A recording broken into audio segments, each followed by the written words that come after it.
What are the main differences between Sound Blaster's G3 and G6? Should you bypass the G3 altogether? Is the G6 a snap purchase? Who do these products benefit? All these answers and more coming up.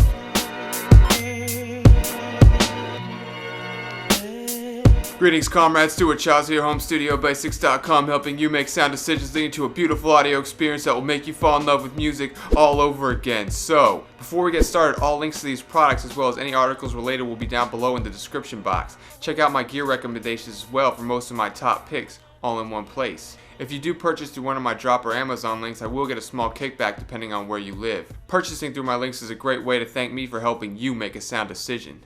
There are many other different ways that you can help support the blog and channel down below as well. Check out my recently updated portfolio website and store for some goodies. The Kickback and Relax Homie t-shirt is live. Take 15% off of your first order, so what are you waiting for? As always, your continued support means the world to me, so thank you. Now let's get into the Sound Blaster G3 and compare it to what is perhaps my overall favorite product, the SoundBlasterX G6. We'll start with build.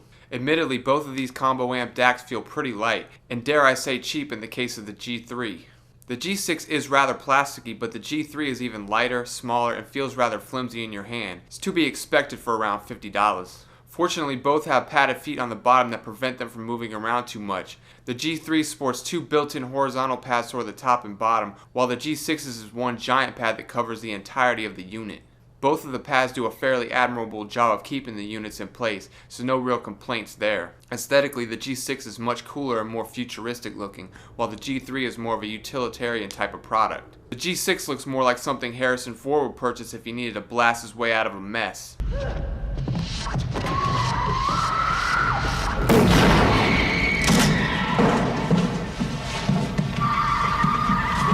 Both units have a 3.5mm headphone jack, a mic jack, and an optical input, but the G3's optical in appears front and center, while the G6's is at the back. The G6 also has an optical/line output, while the G3 does not. This is a great feature if you plan to connect the DAC to separate speakers, but not everyone will utilize it.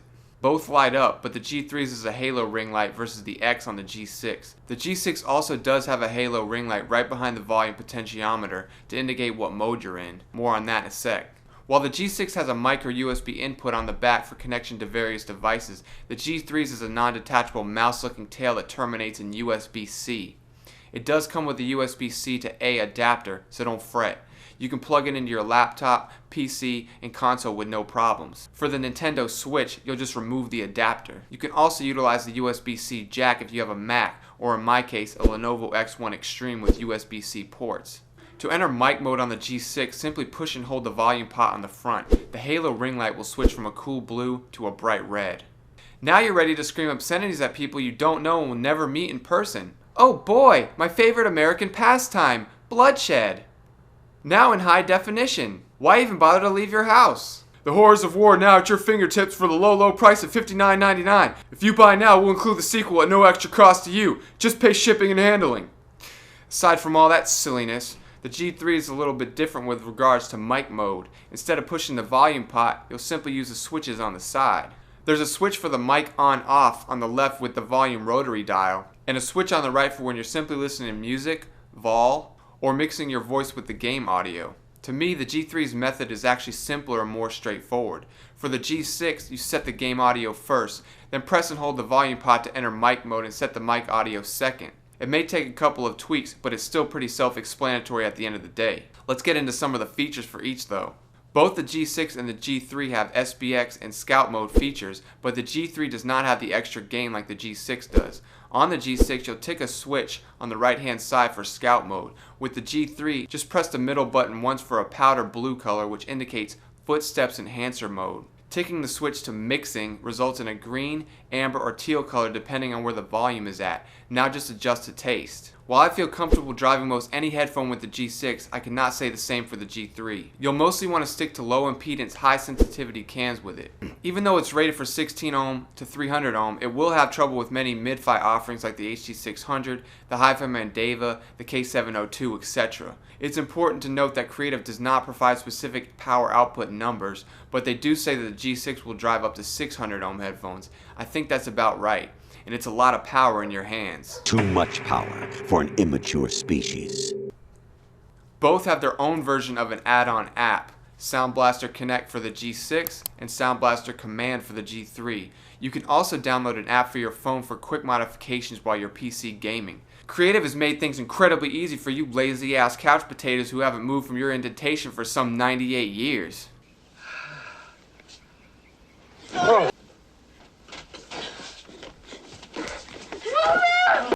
Both of these apps do roughly the same things, but the G6 has customizable color options that I did a separate video on, which I will link above and down below. You can tweak a lot inside the apps, from EQ to your SBX profile to the mixer, etc, etc. There are a lot of cool presets that Creative packaged in depending on what game you're playing as well. One thing to keep in mind is that the G3 is not compatible with the Sexbox, while the Creative G6 is. Just make sure to use the supplied optical/line cable from the Xbox to the G6.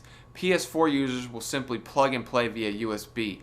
Both are also compatible with Nintendo Switch as well. I'm not going to go into everything the G6 does, as I've already talked about it ad nausea. I'll leave links above and below to my review and video. Be sure to check those out and let me know down in the comments if you have any questions. I'd be more than happy to help you out. The most important distinction here is sound. Does the G6 sound markedly better than the G3? Let's take a gander. For the purposes of keeping things streamlined, consistent, and pragmatic, I use the easy to drive COS KPH30i headphones to compare. This prevents me from having to worry about power requirement issues with other headphones and constantly trying to achieve the right levels when going back and forth. You'll notice the G3 is clear and fairly crisp sounding, but it's dry in comparison to the more lush, inviting sound of the G6. This makes sense to me. The G3 sounded better when I was gaming than it did when I was simply listening to music on my laptop. The dry nature of it reminds me of the Audio-Technica ATH AD900X, a long respected and recommended gaming headphone with a lot of the same characteristics. Like the G3, it's perfect for picking out tiny details and sounds in a fast-paced environment. In other words, it's raw, transparent, and fairly unforgiving. Still, it's not as elegant sounding as its more expensive counterpart,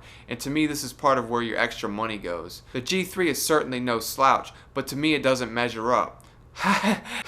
See what I did there? Because ridiculous DAC measurement? Never mind. Dry is perhaps the absolute best way I can describe it. By that I mean it's a bit papery sounding, while the G6 dons a more professional type of presentation. The G3 is just a bit outclassed here, and it shows. So what do I mean by papery? Why you asking so many questions, homie? It's hard to explain, like voices and instruments just don't have the depth and realism that they do with the G6. The G6 also has a slightly warmer tone to my ears, just a tad north of neutral at about a 1 ohm output impedance. So what's the final word? The only real issue I have with the G3 is its lack of cable slack. Because it's not detachable, plugging it into the PS4 and sitting on my couch with a pair of headphones is barely doable. With the G6, I have plenty of cable and can sit comfortably in most any position. I just prefer the G6 more. I use it more, I rely on it pretty much every day, and it's super easy to transport from my living room to the studio. I keep 2 micro USB cables in each spot, so it takes less than 30 seconds to get up and running. This is one case where I would absolutely recommend the more expensive product, because to me it's worth owning a G6 and then some. Out of the 9+ amps and DACs that I have on my desk right now,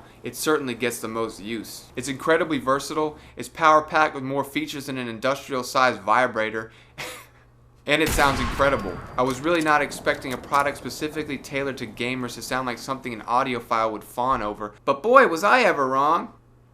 The G6 very well could be all anyone ever needs, and I truly mean that. It is a snap purchase, so what are you waiting for? Click on over to my store and check out some of my idea lists. I'll have some gaming setup ideas there as well, along with the G6. Well, that's about it for today, my friend. Leave me some love in the comments. Don't forget to subscribe for more great content like this. And turn on bell notifications while you're at it, yeah? If you really like what I do here and you want to support the channel in a more personal way, hit that Patreon link down below and check out all the value I have to offer you.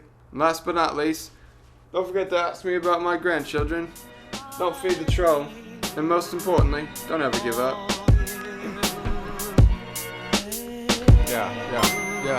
Yeah, check. Review brought to you by Stu. Here's the coda. I'm nasty on the mic, call me warm soda. Chopped up this beat real fine like cold produce. Steady in my veggies so I can focus on my David Copperfield, y'all hocus pocus. A little loopy when I wrote this, esoteric dopeness. cultivating the will of a soldier, fighting through the pain like Dooku. I told ya, sold you on my style, snapping on cats like Private Pile. I get semi-wild every once in a while, 911 on the dial, alone at the top with no rival. Dark is my world without a Bible, without God's love there's no survival. So my mindset is tribal, yeah, my mindset is tribal. Yeah, my mindset is tribal.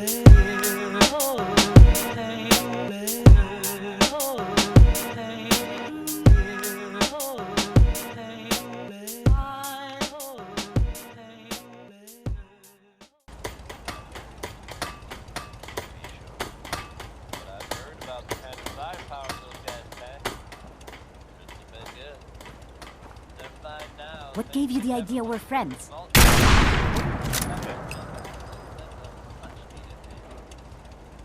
Good job surviving out there. Best of luck to all involved. Now here's worry.